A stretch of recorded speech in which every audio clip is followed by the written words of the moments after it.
Every time President Trump and his campaign file a dumb new lawsuit or spread a new lie about voter fraud, they quickly get batted down, and this will shock you.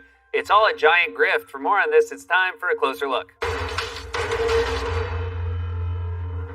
Well, President Trump has now entered the flushing his weed while the cops pound on the door stage of his presidency. Everyone who inhabits the world of observable reality, from a majority of Americans to world leaders to even some Republican state officials, has accepted that Trump lost and Joe Biden is the president-elect of the United States. Even some of Trump's closest friends and allies on the world stage have abandoned him, like British Prime Minister Boris Johnson. Not only are they close friends and allies, but they look like estranged half-brothers who came from the same sperm donor. And I'm guessing that sperm donor was Nick Nolte's mugshot? You guys are both my boys. Well, on Wednesday, even Boris Johnson called Joe Biden the president-elect and tossed in an extra burn on Trump for good measure. One of the many merits, excellent conversation I had yesterday with President-elect Joe Biden was that we were strongly agreed on the need for the United Kingdom and the United States to stand together. Does the Prime Minister now have any advice for his erstwhile best friend, President Trump, whose continuing refusal to accept the result is both embarrassing for him and dangerous for American democracy? Prime Minister. Well, Mr. Speaker, I had and have a good relationship with the previous president. I do not resile from that. This is the duty of all British Prime Ministers to have a good relationship with the White House. Wow, not only did he call Joe Biden president-elect, he called Trump the previous president. That's such an effortless little English burn. The English can insult you in such a way that you can be on your deathbed 20 years later and think, hey, your best friend said that? My erstwhile best friend. Well, trust me, he's erstwhile now. But as the old saying goes, if you can't trust a fellow right-wing goon who once got stuck on a zip line and tackled a small boy during a rugby game, then who can you trust?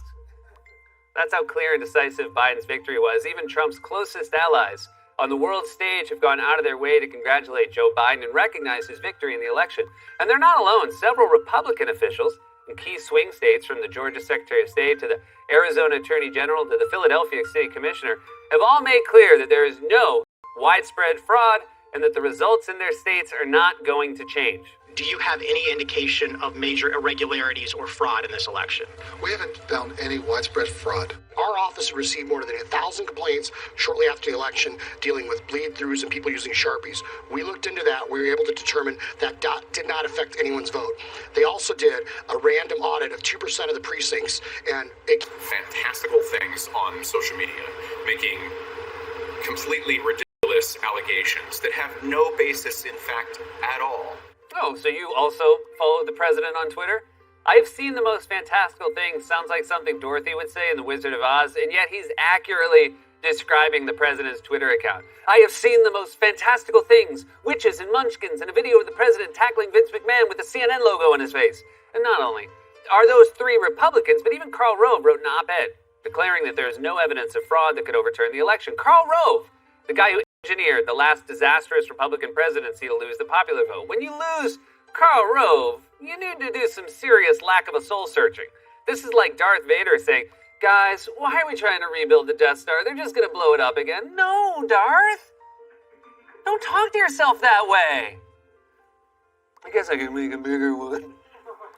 And if the word of those Republicans isn't enough for you, the New York Times called election officials in every state and found that there is no evidence of fraud. A postal worker who claimed to have witnessed ballot tampering recanted his claims and said they were made up. Even the Trump campaign's lawsuits have mostly been laughed out of court. For example, you might have heard one of their most common complaints, that their poll watchers in states like Pennsylvania and Michigan weren't allowed to observe the vote counting. According to Trump, this is responsible for hundreds of thousands of votes that should not be allowed to count. Therefore, I easily win both states. He keeps doing this thing where he thinks he can just call dibs on states the way a stoner calls dibs on the last slice of pepperoni.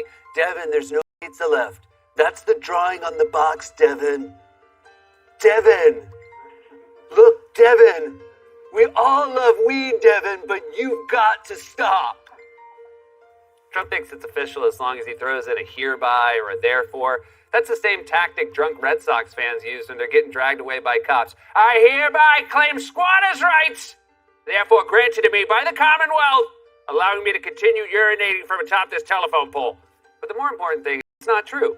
Trump lawyers have filed a bunch of frivolous lawsuits claiming that because they were barred from observing the count, the states shouldn't be allowed to certify their results, which is insane. Because first of all, the ballot counting was literally shown live on television for everyone to watch.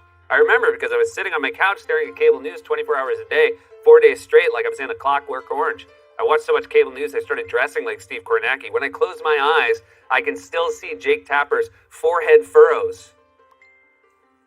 Second, Trump lawyers brought this claim before a judge who dismissed it as absurd. Here's how one case went in Pennsylvania before a judge appointed, it should be noted, by George W. Bush. Judge, are your observers in the counting room? Trump lawyer, there's a non-zero number of people. Judge, are people representing Trump for president in that room? Trump lawyer, yes. In words like hereby and therefore, the more judges start talking like they're the ones from Queens. Your Honor, there were a non-zero number of people in the counting room. Well, there's a non-zero chance I'm going to knock your block off. Don't start giving me straight answers. Non-zero. I believe that case was called Trump v. Get a Load of This Guy. And then there's the repeatedly debunked myth that dead people are voting. This is one of the dumbest voter fraud lies because it almost always turns out that it's an administrative error or a case of mistaken identity. You know, because sometimes multiple people have the same name. An idea that is sure to come as a shock to Donald Trump and his son, who's, what's his name? Oh, it's escaping me. Oh, right, Forrest Stump. Anyway, CNN did an investigation where they sampled 50 names of dead people who had supposedly voted in Michigan. Of those 50, it turns out 37 were indeed dead and had not voted. 5 people out of the 50 had voted, and they're all still alive. The remaining 8 are also alive but didn't vote. I think my favorite part is the 5 people who voted and were still alive. It must suck to get mistaken for dead. Rudy Giuliani, of all people, should be able to sympathize. Hey, stop throwing dirt on me. Can a guy catch a few winks in a shallow ditch anymore? Although my favorite dumb conspiracy theory has to be the existence of a mysterious Biden-Harris van in Nevada where Democrats were supposedly filling out mail ballots. It's a claim that has been repeated multiple times by Trump's legal team and Fox News. A poll worker saw people bringing handfuls of ballots to a Biden-Harris campaign van. Those ballots were then filled out at the van, placed in return envelopes. Mail-in ballots were filled out on the side of a Biden-Harris van. You saw something suspicious, we're going to get right into it tonight, happening on the side of a Biden-Harris van in the parking lot of the polling station. A van pulled up at the center, marked Biden-Harris. The doors of the van were open. Ballots were clearly visible. Ballots were opened with letter openers, and ballots were filled in and resealed in envelopes. Nobody gets a van so they can do crimes outside of it. You do the crimes in the van. That's what vans are for. You're either doing mobile pet grooming or crimes. And if it's crimes, you don't put your name on the side of it. You never see a van airbrushed molester mobile. Although the kids would know. I think they're going to have candy.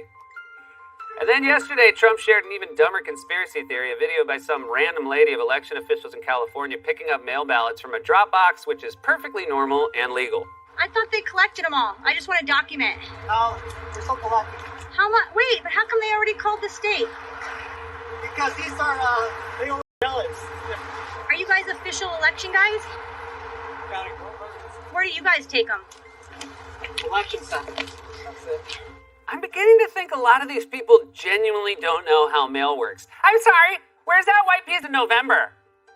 Okay, I'm just asking. And it will not shock you to learn the Trump campaign and Republican Party's attempts to invalidate the results of the election are, in large part, a giant grift with the side effect of lighting our democracy on fire. The Trump campaign has been soliciting donations to pay for legal challenges to supposedly defend the integrity of the election.